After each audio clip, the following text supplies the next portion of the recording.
Hey guys, what's up? It's Wes Gardner, your boy, Kami the Hobo, and we're back again with another pickups video. So we went shopping and perusing. I ordered a thing online I'm real excited about. We also got some reading material that we can look at as well. So let's get right into it. First off, just always have to show this off because the magazine is really well done. Retro Gamer magazine did a big piece about Star Wars Rogue Squadron, which I love, especially GameCube and, you know, any of the... I'm just a big fan of Star Wars games in general, but the Rogue Squadron ones and, you know, X-Wing versus TIE Fighter and kind of the flight sim style deals are some of the best ones ever made. Just a great set of articles. There's also a making of Half-Life 2 in here. They talk about the MSX, Commodore 64, the Return of the Spectrum, all sorts of cool stuff. So I highly recommend this magazine. They do the research. It's beautifully put together. I love some of the full page spreads that they have. They do a really good job of bringing pixel graphics and making them all high fidelity for, you know, to tie it in, tie all the text in design wise with all the pixel graphics. So it's really cool. But yeah, highly recommended. Retro Gamer gets a thumbs up from me. Then moving on to games I bought today, actually. We went to the game store just to kind of mess around. We were out and about, and we're like, yeah, let's see what we can find. And found 3 really good deals. One game I've never played before. I've played the series, and I love the series. And I talk about it on the podcast all the time. But never played this version. So I got a Game Boy Color game of Road Rash. There it is. Look at that art right there. Electronic Arts. I believe this is a port of the first one. I don't know. I don't know if they repurposed it. Like I said, never played it before.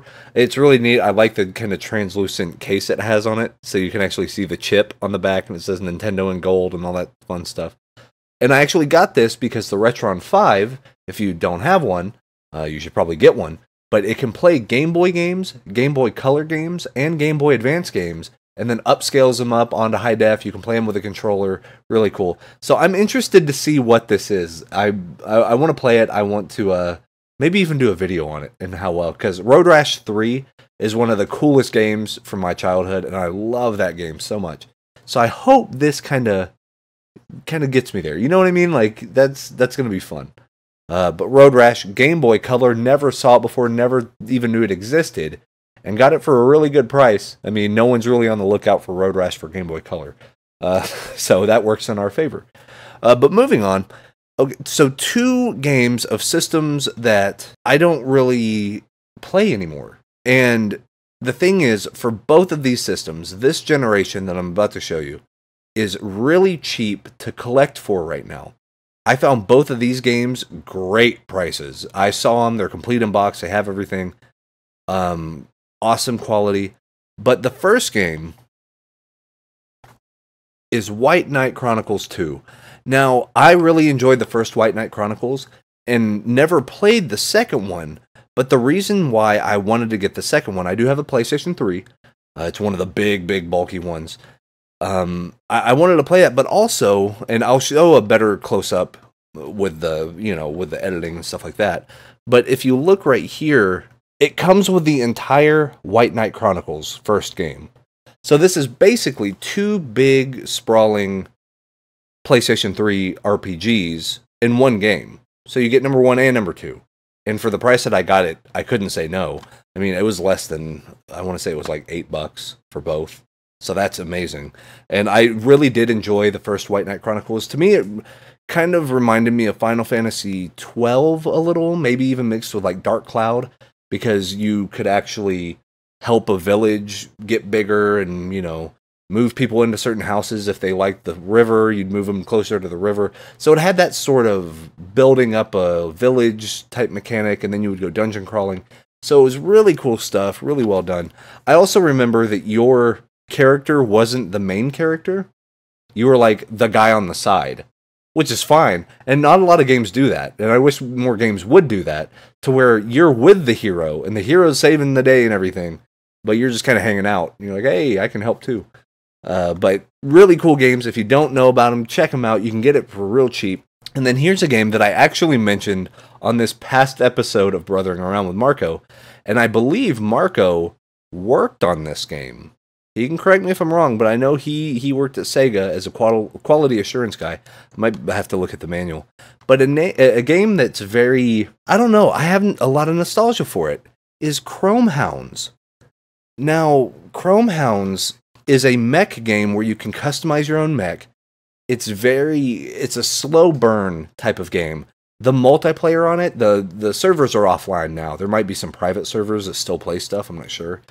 But they are, it's a very slow kind of trotting deal, but the multiplayer was grid-based. Well, you had full control over your mech, but the map is in a grid, so you could call out coordinates to your friends and be like, hey, I see the other enemy team. I see their sniper at E7. And then, you know, you would have your other captain or whoever was in your group, in your clan, you know, through voice chat. You could be like, okay, I'll go take him out. You circle him around. I worked at EB Games at the time that this game came out. And every one of the employees had this game. All of us had it. So we would like level up while one of the other guys was at work, and then he'd come home, and then the other crew would get him up to level. So for months we would play this, and we got pretty good. We kind of each did our own thing. I was a very good scout, so I could go between the canyons and like see what was going on, and then come back without dying. So they would always have me do that part and just kind of give reconnaissance, you know, a situation report. Really cool. It does have a single player. The single player is not as good. But I guess now that's all you get because they shut down the multiplayer years ago, probably. Oh my god. When did this come out? This was, oh, where's the year? Sega 2006. So 11 years ago for this bad boy. But highly recommended. I love Chrome Hounds. I checked the backwards compatibility list, and I think they're going to be adding it. I don't see it on there, but I like to have the game anyway because I don't have a 360. So I just have an Xbox One. So hope they add this. Microsoft, if you're listening, add it today, please. And finally, a game that I ordered online. Whenever I find games that I'm specifically looking for, I usually go towards eBay.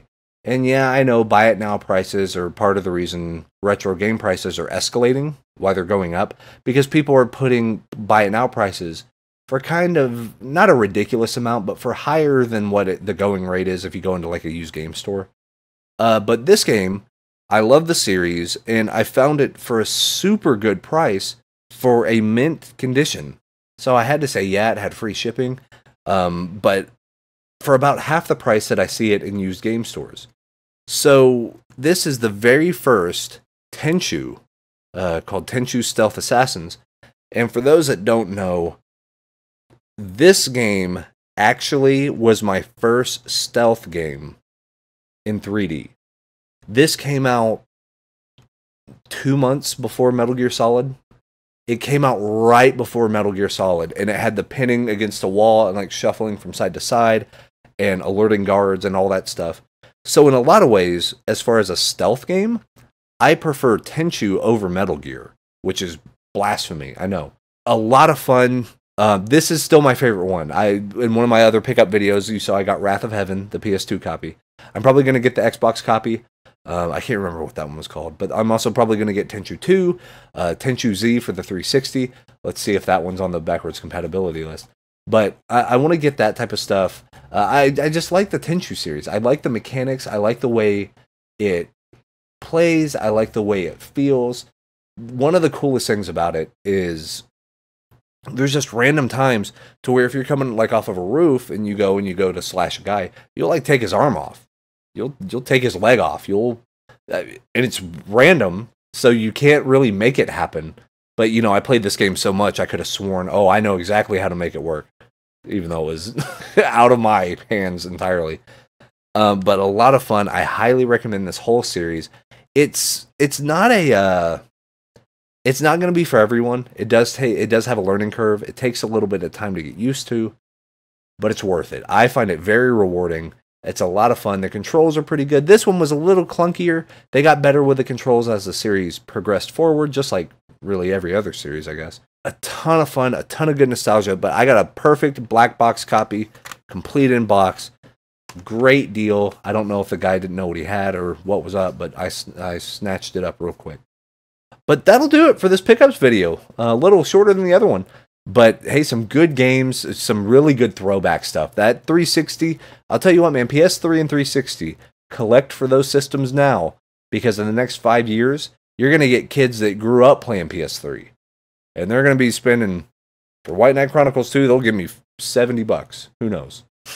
but that's my time, guys. Always hit me up on Twitter, twitter.com/KamiDahobo. Hit me up on Facebook, facebook.com/KamiDahobo. Of course, go to KamiDahobo.com for all of the show notes, all of the archives, podcasts, everything you could possibly want. It's going to be right there for you, all in one awesome place. I hope you guys had fun. I love doing these pickup videos and sharing this stuff.